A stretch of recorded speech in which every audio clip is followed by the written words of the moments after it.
Hi guys, it's Peter here from PDDP Fishing, Season 2. Last year's series did go very well, so we're going to try again this year.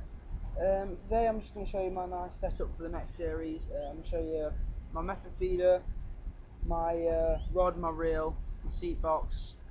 We've got professional gear now, so hopefully, even though your gear doesn't help you catch, it'll help us catch. So I guess we better start on the rod. I've done a lot of this in the past. This is a nice rod. It's a 12-foot feeder rod, or 3.3 meters if you like. It's quite a nice rod. I'll show you it all.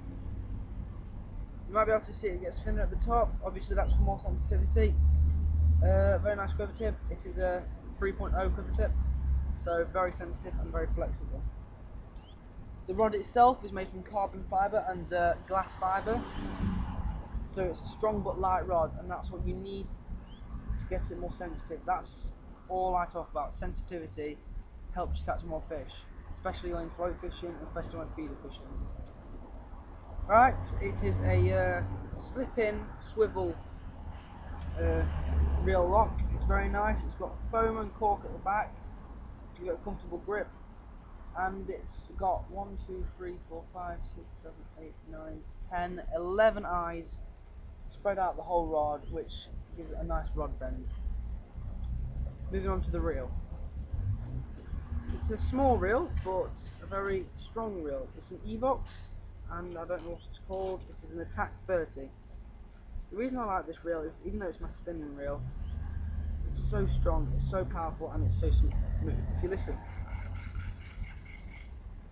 that's with line hanging off the side. That's how good it is. I absolutely love it to bits.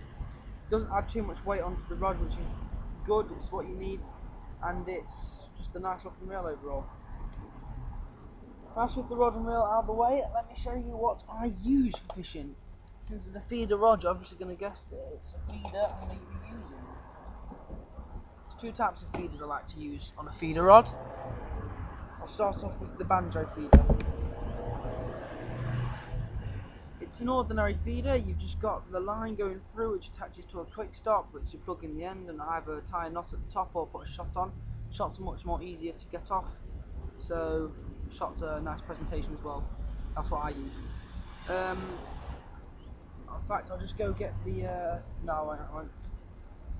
Instead of a mould being the place to get the bait into here, it's a hard plastic. Well, it is a mould, I guess, but it's not as soft as the other ones. It's a hard plastic circle which you just put the bait in, push it, push the button, and it comes out nice neatly. That's the banjo feeder. Oops. What I like to use best of all though is my new method feeder. It's got the green mould. I'll probably come to that in a minute. But just look at that, nicely presentation. It's 56 grams, so it's got a nice weight to it. Flat surface with bumps to stop it from getting snagged. I love this so much because it's got the shrink tubing which comes off, makes it a nice presentation. It's also got a metal stop. It's one of the new ones. It's ESP, very good make. I like ESP. But what you do is you put the line through the method feeder, tie it onto there, put your whatever you want, your rig, your hair rig, your bandit. Bandits are better used if you want to use pellet. Hair rigs, I would use it for either luncheon meat or sweet corn. Or you can just put a normal hook length on, which is good. For this one, it's the same as the banjo feeder, but it's a nice mould. It comes out much more, or better presented. Put the bait in there, fill it up to the line, push the feeder in, make sure it's nice and firm, and then you just push it out. Gives it a nice presentation. That's it. Well, that's all from me, guys. I guess, actually, I guess I better show you my seat box. What holds all these magnificent things. It's a Charger 15-inch seat box with 3 drawers and 2 compartments. Nice, comfortable seat. It's got the pole rest in the middle, which is always good. I've ordered a feeder arm for it because obviously I've got a feeder rod.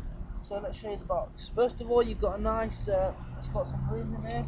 So that's what I fit my feeder in, or feeders in I should say, and it will close without ease, and that's it. Hook box with hair rigs, slides out very nicely, very smoothly, and hopefully so does the other one. Yes, it does. Since I'm not a really serious float fisherman, I've only got 3 floats and 1 baiting needle, which is good. And then the long draw at the side, which I just keep extra accessories in, such as shots, other hooks, and hopefully some scissors. As you go into the major compartment at the bottom, you can see that it's quite a nice bit size. I keep my halibuts in it, sauce pellets. This is what I put on the hook, very good, 8mm. A spare spool. This is the metal one I was talking about. Not as smooth as the plastic, but I've got a stronger line on that, so I like to switch with that in bigger open fisheries. Also, I've got a nice little box in here, which has got shots, swivels, feeders, plummets, weights, bandit stretchers, baiting needles, scourgers, and a scale. And then, of course, you've got your bait, which is the same as I showed you in the bags. Halibut mixed with sweet corn, mixed with sauce pellets. Gives it a lovely taste, lovely smell, and the fish absolutely love it. Thanks guys for watching the opening video of the series 2. Hope you enjoy it. Don't forget to subscribe and don't forget to watch the videos. We'll be catching lots of fish in this series. We'll see you soon.